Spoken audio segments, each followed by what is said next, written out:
So before my injury, before my accident, I'd spend each and every day outdoors, whether I'm skateboarding, skiing, or just getting lost out in the woods. One of the things that became apparent to me soon after my injury was the difficulty of getting out in the woods.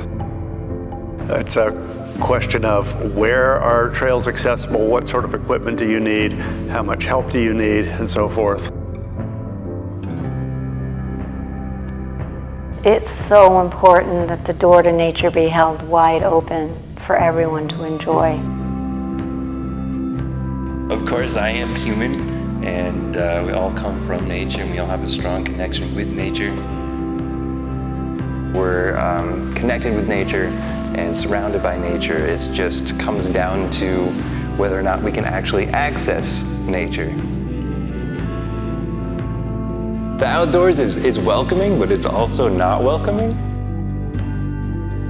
Nature doesn't provide a perfect path or a perfect entrance to inside of it and into it. Us as humans, we have to create those paths, which of course the Harris Center here is doing and making easier for me in my situation to access the outdoors.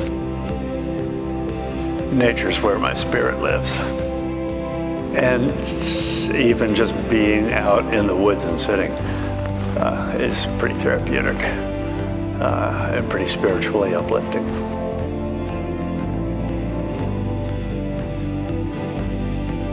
I really appreciate that the Harris Center is working to make their spaces accessible.